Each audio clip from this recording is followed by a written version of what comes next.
дастаҳои Регар Тадази шаҳри Турсунзода ва Равшани шаҳри Кулоб аст ки яке аз бозиҳои муҳимтарин ва марказитарин дар даври сеюм ба ҳисоб меравад. Ин ду даста мавсими навро начандон хуб шурӯъ карданд.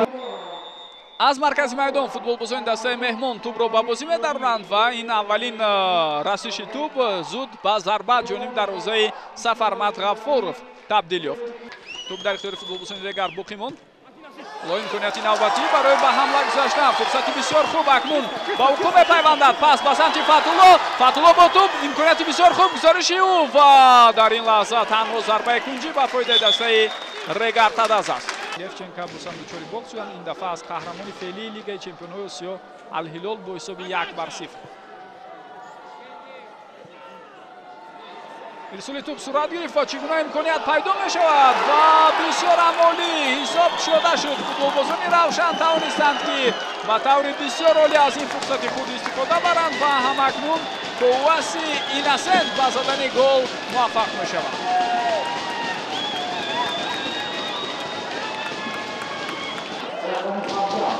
бори дигар метавонед ин ҳолатро бубинед ки ибтидо чӣ гуна тӯбро қабул кард ва баъдан оромона онро ба дарвозаи Сафармат Ғаффоров ҷо кард. дарвозабон ҳам ҳангоми баромадан аз мавқеи худ хато кард. агар бовар надошта бошӣ, беҳтараш аз мавқеи худ бояд берун набарои дарвозабон бошад ва чунин хато роҳ дод.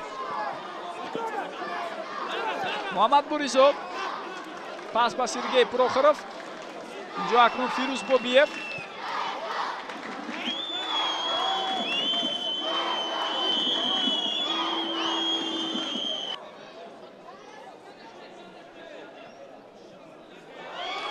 боз як фурсати дигар метавонад пайдо шавад барои дастаи Равшан. бисёрам хуб онҳо фишор меоранд. зарбаи навбатӣ ҳам бисёр хавфнок буд, аммо каме канортар аз паҳлӯи дарвозаи Сафармат Ғаффоров гузашта аз майдон берун шуд.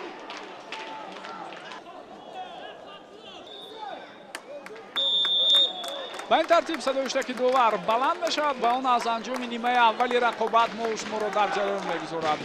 бозӣ ибтидо бисёр хуб ва бо ҳуҷумҳои тарафайн сипарӣ гардид, вале дар дақиқаҳои охир мо бештар қоидавайронкуниҳо ва манъ шудани рафти бозиро дидем. акнун каме танаффус аст ва баъдан барои тамошои қисми дуюми бозӣ боз ҳам ба варзишгоҳ бармегардем.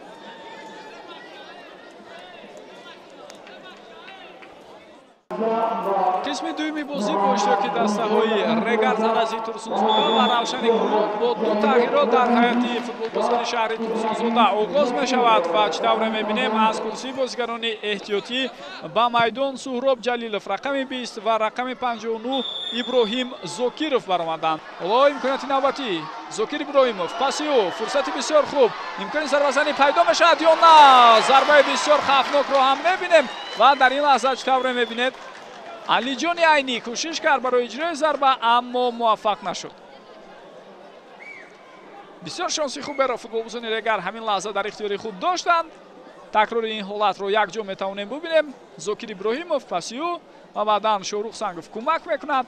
Алиҷони Айнӣ, зарба бо пои чап иҷро шуд.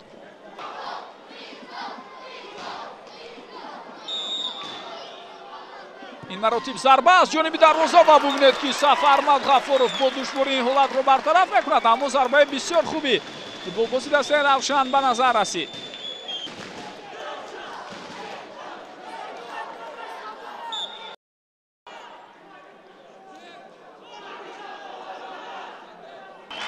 пас ба канори чап Ҷаъфар Исмоилов, фурсати навбатӣ ба вуҷуд меояд ва дар ин лаҳза бубинед ки тӯб аз ҳама гузашт. дар ниҳояти кор футболбозони дастаи Равшан як илоҷ карда ин ҳолатро бартараф карданд.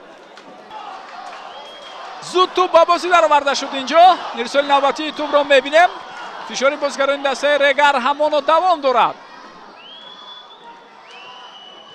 интихоб намекунанд. Фатулло, ирсоли навбатии тӯб ба сӯи ӯ. Рустам Ризоев тӯбро берун мекунад. Абрамов, зарбаи бисёр хавфноки ӯ, лек тӯб аз майдон берун шуд. ирсоли тӯб сурат гирифт. дар қабати дуюм футболбозони Равшан тавонистанд ин ҳолатро бартараф кунанд ва бо ҳамин садои иштаки довар Сайвали Турдиев аз анҷоми рақобати имрӯза мо шуморо дар ҷараён мегузорад. ду дастае ки таърихи бисёр кӯҳан доранд, ду дастае ки дастовардҳои шоёни футболӣ доранд дар футболи меҳан. ин мавсимро бо албатта ҳайати нав, бо ҳадаф ва мақсадҳои нав шурӯъ карданд ва чӣ тавре мебинем яке каму беш ҳоло аз анамин буҳрони мушкилиҳои худ берун набаромадааст ва дигаре имрӯз қадами аввалинро дар ин замина мегузорад.